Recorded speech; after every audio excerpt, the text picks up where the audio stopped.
Zdravo, dobrodošli u Fari kuhinju. Danas ćemo praviti slatke knedle. I to pravimo sa kvarkom, prezlom, jajima. Treba vam šećer, malo brašna, vanilin šećer, jedan limun, ja sam ga već ogulila, bilo bi najbolje da bude onaj bio. I zato nas nam potrebne marelice, šljive ili šta imate. Sad ćemo da stavimo prvo kvark.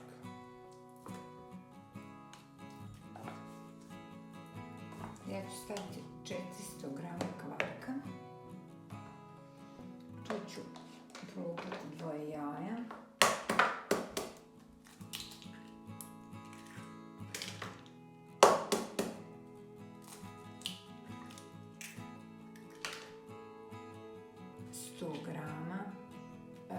Šećera u prahu 100 grama, vanilin šećera 2 paketa,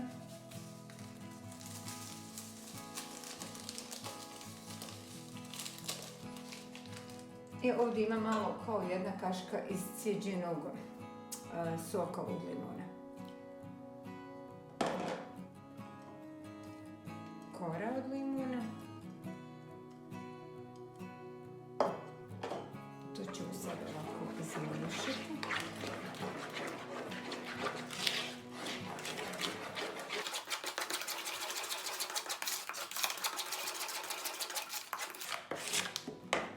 Dodat ću, ovdje imam 60 grama brašna.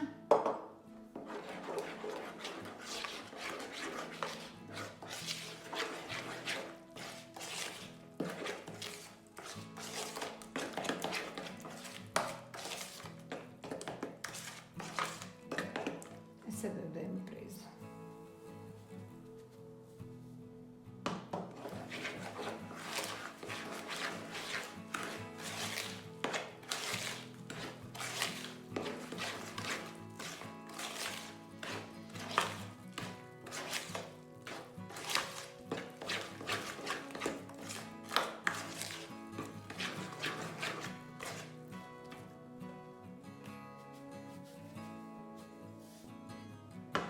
Ove slatke knedle, ovo je napraviti stvarno na brzinu. Za ovo vam ne treba puno vremena.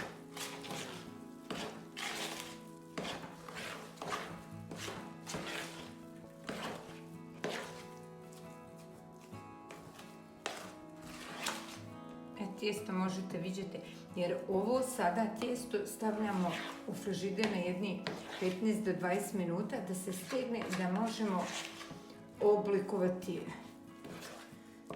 knedle.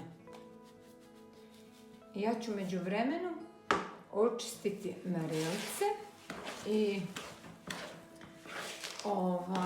stavit ću vodu da nam proključa za knedle, gdje ćemo kuhati knedle. Ovako treba tijesto, ja mislim da mi je bilo potrebno oko jednih 200 grama prezle. I sad ću to prekriti folijom i stavljam u frižider. I daljnji postupak ću vam pokazati. I treba još dodati, to sam zaboravila, 70 grama sa sobne temperature putera. I sad ću to morati sve dobro izmiješati rukom. I napravimo kompletnu smjesu kad nisam odmah na početku.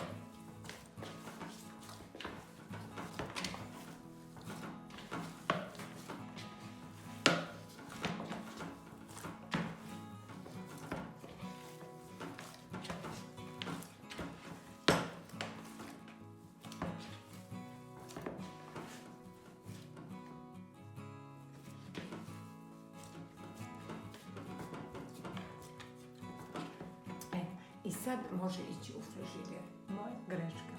Vodu smo već nalili u jedan veći lonac i to ćemo sad uključiti da nam provre. I tu ćemo dodati samo perhosoflat soli.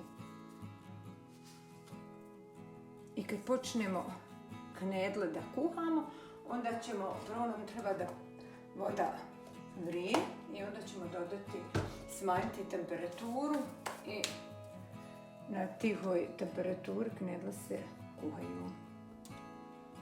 Sad ćemo oblikovati knedla. Tijesto nam je ostojalo 15 minuta u frižideru i sada ćemo da oblikujemo knedlu. Međuvremenu sam isto očistila.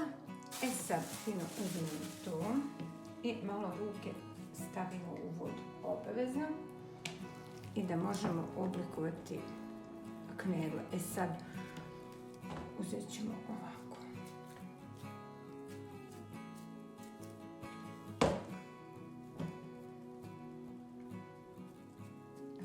A možete puniti ako imate i šljive, jagode i sad ovako. Polako to zatvarate.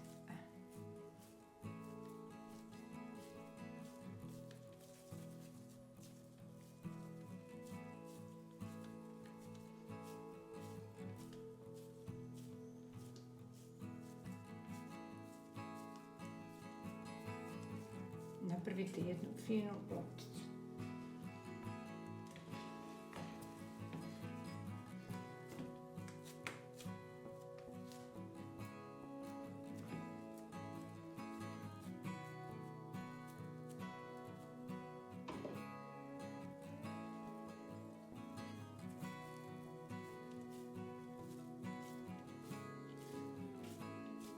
I tako radimo dok ne potrošimo ovo tijesto.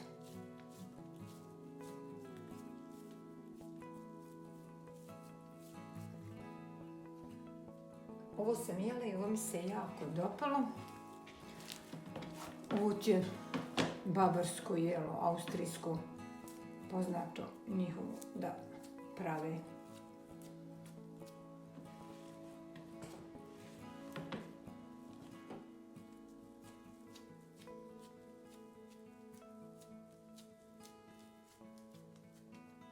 Moje su knedle gotove i sad nam evo voda vrije i stavljamo ih u vrelu vodu da se kuhaju. I sad knedle kuhamo, temperaturu smanjite na 3 i lagano ih stavljamo u vruću vodu.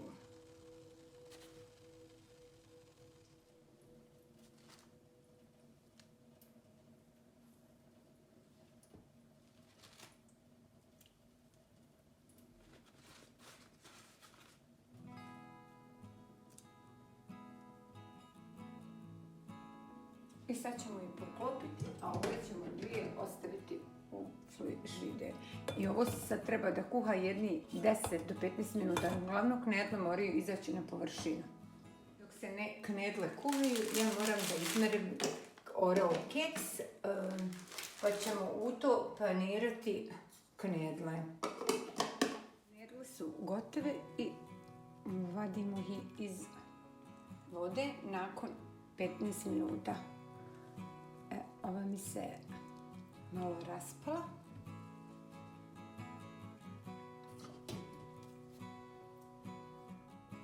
Ovako vruće knedle, one se i posluživaju, samo ćemo je ovako uvaljati u ovaj Oreo keks.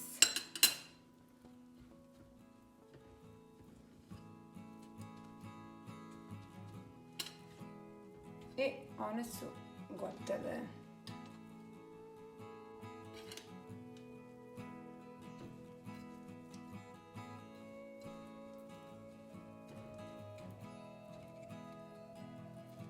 Meni su jako ukusne, a jednostavne za napraviti.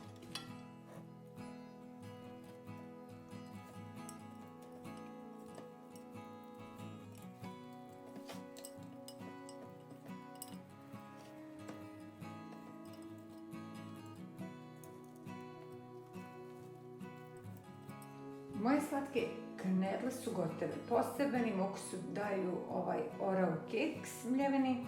Vrlo jednostavno, brzo za napraviti, one se posluživaju vruće. Kao što možete vidjeti, evo napravit ću sa ovom presjek.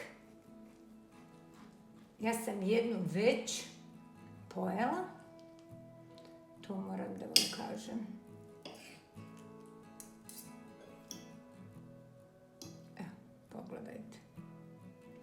jako ukusno. Hvala na gledanju, do sljedećeg puta. Zapratite moj kanal. Nadam se da vam se ovaj video svidio. Komentarišite i to bi bilo to za danas. Do sljedećeg puta. Prijatno i čao!